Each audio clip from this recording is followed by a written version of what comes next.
ഓണം കനകക്കുന്ന് പരിപാടി കാണാൻ പോവാം എന്ന് പറഞ്ഞവരാണ്. ഇതുവരെ കാണാനില്ല ആരെയും. ഇപ്പം ഞാൻ ഈ കാണിച്ചേക്കുന്നത് നമ്മുടെ വീടാണ്. സോ വീട് ചെറിയതായിട്ടുള്ള രീതിയിലുള്ള മോഡിഫിക്കേഷനും കാര്യങ്ങളെല്ലാം വരുത്തിയിട്ടുണ്ട്. മോഡിഫിക്കേഷനല്ല, കുറച്ച് ഡെക്കറേഷനും കാര്യങ്ങളെല്ലാം വരുത്തിയിട്ടുണ്ട്. ഒരു ഓണം തീം വൈബിൽ ചെയ്തിട്ടുണ്ട്. നിങ്ങൾക്ക് ഇഷ്ടപ്പെട്ടിട്ടുണ്ടെങ്കിൽ നിങ്ങളത് കമൻസിൽ പറയുക. ആൻഡ് നമ്മളൊരു ചെറിയ അത്തമൊക്കെ ഇട്ട് വെച്ചിട്ടുണ്ട്. ലോ ബഡ്ജറ്റ് അത്തമാണ്, ചെറിയ ഒരു സ്പേസേ ഉണ്ടായിരുന്നുള്ളൂ. സോ അതിൽ നമ്മൾ ഇങ്ങനെ കാട്ടിക്കൂട്ടി ഒരു അത്തം ഇട്ടിട്ടുണ്ട്. എന്തെങ്കിലും പരിപാടി നടക്കുമെന്ന് കണ്ടറിയാം.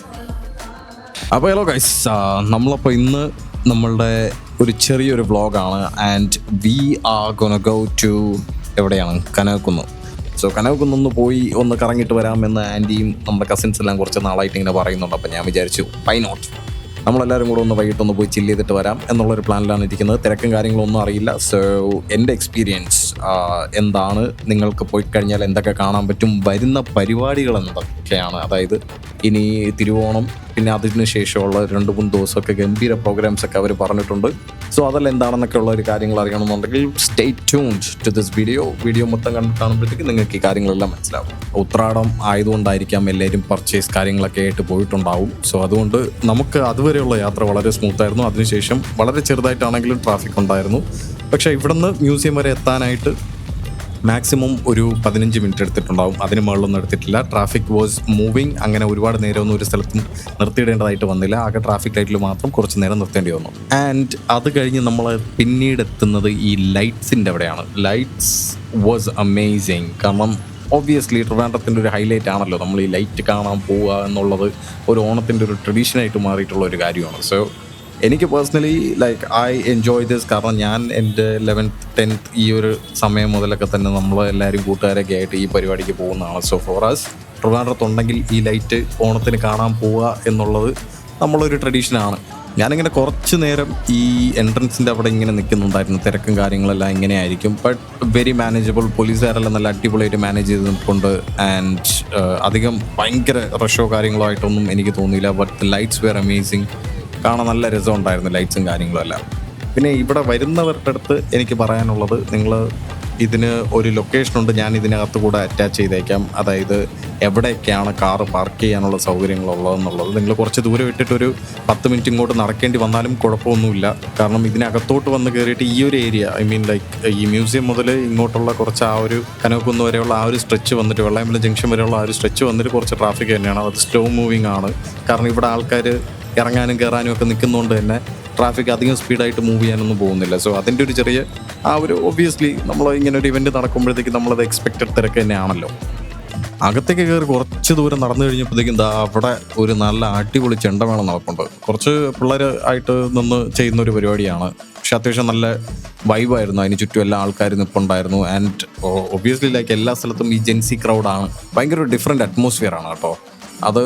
And personally I would say എല്ലാവരും വന്ന് എക്സ്പീരിയൻസ് ചെയ്യേണ്ട ഒരു സംഭവമാണ് ഇത്. വന്നവർക്കറിയാം ഇതിൻ്റെ ഒരു വൈബ് എന്താണെന്നുള്ളത്. ഓണം ആകുമ്പോഴത്തേക്കും എല്ലാവരും കൂടെയൊക്കെ ഇങ്ങനെ പല കൾച്ചറൽ പരിപാടികൾ നടക്കുന്നുണ്ട് തന്നെ ഇത് നമുക്ക് എക്സ്പീരിയൻസ് ചെയ്യാനായിട്ട്. ഇനി പുറമേ അങ്ങനെ നമ്മുടെ അമ്മൂമ്മമാരൊക്കെ ഉണ്ടായിരുന്ന സമയത്തെല്ലാം ഈ വീടുകളിലെല്ലാം ചില ആചാരങ്ങളും ഇങ്ങനെയുള്ള കാര്യങ്ങളൊക്കെ ചെയ്തിരുന്നെങ്കിൽ, ഇങ്ങനെയുള്ള കാര്യങ്ങൾ എക്സ്പീരിയൻസ് ചെയ്യണമെന്നുണ്ടെങ്കിൽ ഇനി ഇങ്ങനെയുള്ള ഇവൻറ്റ്സിന് പോയാൽ മാത്രമേ പറ്റത്തുള്ളൂ.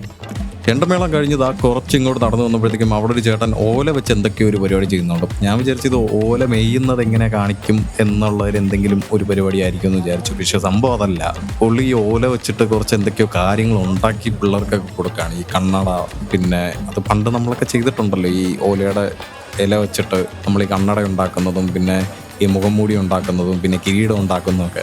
അങ്ങനെ 1-2 പേർക്കൊക്കെ ഉണ്ടാക്കി കൊടുത്ത സാധനങ്ങളെല്ലാം ഇവരൊക്കെ ഇവിടെ വെച്ചുകൊണ്ട് നിൽക്കുന്നുണ്ട്. അതൊന്നും ഞാനിവിടെ കാണിച്ചിട്ടുണ്ട്, നിങ്ങൾക്ക് കാണാം.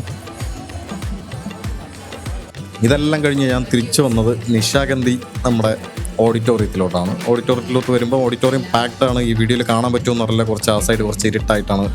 ഒബ്വിയസ്ലി അവിടെ അത്രയും ലൈറ്റിംഗ് ഇല്ലാത്തതുകൊണ്ട് കാണാൻ കുറച്ച് ബുദ്ധിമുട്ടുണ്ടാകും. പക്ഷേ നിശാഗന്ധിയിൽ ഗംഭീര പരിപാടിയൊക്കെ നടക്കുന്നുണ്ട്. അവിടെ ഞാൻ വരുമ്പോഴത്തേക്കും അവിടെ ഒരു ഗസ്റ്റ് വന്നിട്ട് അവരുടെ ഇനോഗ്രൽ ഫംഗ്ഷൻ എന്തോ നടക്കുമായിരുന്നു. സോ അങ്ങനത്തെ പരിപാടിയും കാര്യങ്ങളെല്ലാം നടക്കുന്നുണ്ട്. ആങ്കർ നിന്ന് വളരെ എനർജറ്റിക് ആയിട്ടുള്ള പെർഫോമൻസും കാര്യങ്ങളെല്ലാം, അനൗൺസ്മെൻറ്റും കാര്യങ്ങളെല്ലാം നടത്തുന്നുണ്ട്. And the vibe is very different. നല്ല അടിപൊളി വൈബ് തന്നെയായിരുന്നു അത്. നിശാഗന്ധിലെ പ്രോഗ്രാംസ് ആണ് ഞാൻ ഇവിടെ പറയാമെന്ന് പറഞ്ഞത്. ഞാനത് സ്ക്രീനിൽ തന്നെ കൊടുത്തേക്കാം, നിങ്ങൾക്ക് കാണാൻ പറ്റും എന്തൊക്കെയാണ് ഈ വരാൻ പോകുന്ന ഇവൻറ്റ്സും കാര്യങ്ങളും എന്നുള്ളതെല്ലാം ഞാൻ ഇതിനകത്ത് മെൻഷൻ ചെയ്യുന്നുണ്ട്. 30th അകം ബാൻഡ് പെർഫോം ചെയ്യുന്നുണ്ട്. അത് ഗംഭീര പരിപാടിയായിരിക്കും. എല്ലാവരും നല്ല ചിൽ ആൻഡ് റിലാക്സ്ഡ് മൂഡായിട്ട് ഇങ്ങനെ ഇരുന്ന് കുറേ ആൾക്കാർ ഇങ്ങനെ കഥ പറയുന്നുണ്ട്, കുറേ ആൾക്കാർ ഇങ്ങനെ കപ്പിൾസ് ആയിട്ട് വന്നിരിക്കുന്നവരുണ്ട്, ഫാമിലി ആയിട്ട് വന്നിരിക്കുന്നവരുണ്ട്. എല്ലാവരും ഈക്വലി നല്ല രീതിയിൽ ആ ഒരു വൈബ് എൻജോയ് ചെയ്യുന്നു. അവിടെ പരിപാടി നടക്കുന്നു, പാട്ട് നടക്കുന്നു, ചെണ്ടമേളം നടക്കുന്നു, പിന്നെ ഇതേപോലെയുള്ള ചില സ്റ്റോൾസ് റൺ ചെയ്യുന്നു. അങ്ങനെയുള്ള പരിപാടികളൊക്കെ ആയിട്ട് എല്ലാവരും നല്ല ചില്ലായിട്ടിരിക്കുന്നു. വൈകിട്ട് ഇറങ്ങിക്കഴിഞ്ഞാൽ നല്ല രീതിയിൽ ഒന്ന് വന്ന് ചില്ല് ചെയ്തിട്ട് പോകാൻ പറ്റും. ഈ തിരക്കും കാര്യങ്ങളും നിങ്ങൾ കാണുമ്പോൾ അറിയാം, അങ്ങനെ ഭയങ്കര തിരക്കെന്നൊന്നും പറയാനില്ല. ബട്ട് ഇതുപോലെ അകം ബാൻഡും ഇങ്ങനെയുള്ള ആൾക്കാരൊക്കെ വന്ന് പെർഫോം ചെയ്യുന്ന സമയത്ത് ഒബ്വിയസ്ലി അതിൻ്റെതായ തിരക്കുണ്ടാവും. സോ കാർ പാർക്കിംഗ് നിങ്ങൾ കണ്ടുവച്ചിട്ട് വേണം വരാൻ. ഇപ്പോൾ 15-20 മിനിറ്റ്സ് നിങ്ങൾ നടക്കേണ്ടി വന്നിരുന്നാലും അത് കുഴപ്പമില്ലാന്ന് ഞാൻ പറയത്തുള്ളൂ. പക്ഷേ ഇതിനകത്തേക്ക് വണ്ടിയും കൊണ്ടുവന്ന് കയറി നിങ്ങൾ ബുദ്ധിമുട്ടാതിരിക്കുക, കാരണം പാർക്കിംഗ് ഈ ഏരിയയിൽ ഒന്നും കിട്ടത്തില്ല. ഇവിടെ പിന്നെ കുറച്ച് കുട്ടികളിങ്ങനെ ഊഞ്ഞാലാടുന്ന കണ്ടായിരുന്നു. ഇവിടെ ഒരുപാട് മരങ്ങളിൽ ഇങ്ങനെ ഊഞ്ഞാൽ കെട്ടിയിട്ടിട്ടുണ്ട്. കുട്ടികൾ മാത്രമല്ല വലിയവരും എല്ലാവരും മാറി മാറി ഇങ്ങനെ ഊഞ്ഞാലാടുന്ന പരിപാടി. എന്തായിരുന്നാലും ഞാൻ നിങ്ങൾക്ക് ഇതിനകത്ത് കുറച്ച് എന്ന് വെച്ചാൽ ഇപ്പം നമ്മൾ പ്രവാസികളായിട്ടുള്ള ആൾക്കാരുണ്ട്, അല്ലാത്ത ആൾക്കാരുണ്ട്, ഈ പുറമേ ഇരുന്നിട്ട് നാട്ടിലെന്താ നടക്കുന്ന പരിപാടിയൊക്കെ നടക്കുന്നതെന്ന് കാണാൻ ആഗ്രഹമുള്ളവരുണ്ട്. ഞാൻ അങ്ങനെ ഇരുന്ന ഒരാളാണ്. സോ അങ്ങനെയുള്ളവർക്കും ഈ വീഡിയോ ഹെൽപ്ഫുൾ ആവും, കാരണം ഒന്ന് ആ ഒരു വൈബ് അറിയാൻ പറ്റുമല്ലോ. അത് കഴിഞ്ഞ് ഇതിനകത്തേക്ക്, അതായത് ഈ അകത്തുള്ള ഒരു തിയേറ്റർ ഉണ്ടല്ലോ, അതിൻ്റെ പേരെന്താണെന്ന്, ആ ഒരു ഹാളിൻ്റെ പേരെന്താണെന്ന് ഞാൻ മറന്നുപോയി. പക്ഷേ എന്താണ് ആർട്ട് ഫോം എന്ന് എനിക്ക് അറിയത്തില്ല. ഞാൻ ഈ തെറ്റ് പറയുന്നില്ല. പക്ഷേ ഒരു ആർട്ട് ഫോം, എനിക്ക് തെയ്യം പോലെയോ കഥകളി പോലെയോ ഒക്കെ എന്തോ ഒരു പരിപാടി ഇങ്ങനെ നടപ്പുണ്ടായിരുന്നു. ഞാൻ അതിനകത്ത് ഓഡിയൻസിനെയും കാണിക്കുന്നുണ്ട്. എല്ലാവരും ഭയങ്കര കീനായിട്ട് ഇൻവോൾവ് ആയിട്ട് അതിങ്ങനെ കണ്ടുകൊണ്ടിരിക്കുന്നുണ്ട്. നമ്മൾ കുറച്ചധികം ഇടിച്ചു കയറി നിന്നാലേ ഈ പരിപാടികളെല്ലാം നമുക്ക് കാണാൻ പറ്റത്തുള്ളൂ. ഇത് ഞാൻ മെൻഷൻ ചെയ്യണം എന്ന് പ്രത്യേകം വിചാരിച്ചിരുന്നൊരു സംഭവമാണ്. ഇതൊരു മെയ്സ് ആണ്. അകത്ത് കയറിയിട്ട് അവരെന്തോ ട്രഷർ ഹണ്ട് പോലെയൊക്കെ എന്തോ പുറത്ത് നിന്ന് അവർ കാര്യം പറയുന്നുണ്ട്. ഇത് കണ്ടുപിടിക്കണം, അത് കണ്ടുപിടിക്കണം എന്നൊക്കെ പറയുന്നുണ്ട്. ഭയങ്കര തിരക്കായിരുന്നുകൊണ്ട് എനിക്കത് നിന്ന് കേൾക്കാൻ പറ്റില്ല. പക്ഷേ അവിടെ ഒരു സ്ത്രീ നിന്നിട്ട് ഇതുപോലെ ഇങ്ങനെ ഇതിനകത്ത് ട്രഷർ ഹണ്ടുണ്ട്, അതുണ്ട്, ഇതുണ്ടെന്നൊക്കെ പറയുന്നുണ്ട്. പിള്ളേർക്കെല്ലാം കൊണ്ടുവിട്ട് കഴിഞ്ഞാൽ അത്യാവശ്യം എൻജോയ് ചെയ്യാനുള്ള പരിപാടികളെല്ലാം ഉണ്ട്. ഇതാണ് എനിക്കിഷ്ടപ്പെട്ട ഏറ്റവും നല്ല ഒരു ഐറ്റം എന്ന് പറയുന്നത്. ഇത് ഒരു പപ്പറ്റ് ഷോയാണ്. പപ്പറ്റ് ഷോ എന്ന് നമ്മൾ ഇംഗ്ലീഷിൽ പറയുന്നതാണ്. ഇത് മലയാളത്തിൽ എന്താ പറയുന്നതെന്ന് എനിക്കറിയില്ല. നിഴലാട്ടോ അങ്ങനെ എന്തോ അല്ലേ പറയുന്നത്. സോ അടിപൊളിയായിരുന്നു കേട്ടോ. ഇതിൻ്റെ സ്റ്റോറി ആണെങ്കിലും അവർ ഈ പാടുന്ന രീതിയാണെങ്കിലും ഇതിനകത്ത് നിങ്ങൾക്ക് കേൾക്കാൻ പറ്റും ഇവരെങ്ങനെയാണ് പാടുന്നത്, ഇതെങ്ങനെയാണ് അവർ ഈ സ്റ്റോറി പറയുന്നത്. ഭയങ്കര രസമായിട്ടാണ് അവരത് അവതരിപ്പിക്കുന്നത്. ആൻഡ് ഈ മാനാണെങ്കിലും ഈ രാജാവാണെങ്കിലും ഈ കൊട്ടാരമൊക്കെ കാണിക്കുന്നതാണെങ്കിലും നല്ല അടിപൊളിയായിട്ട് വിത്ത് ആ ഒരു ഡീറ്റെയിലിംഗ് കൂടെ നമുക്ക് മനസ്സിലാവുന്നുണ്ട്. So it was very entertaining. I really liked it.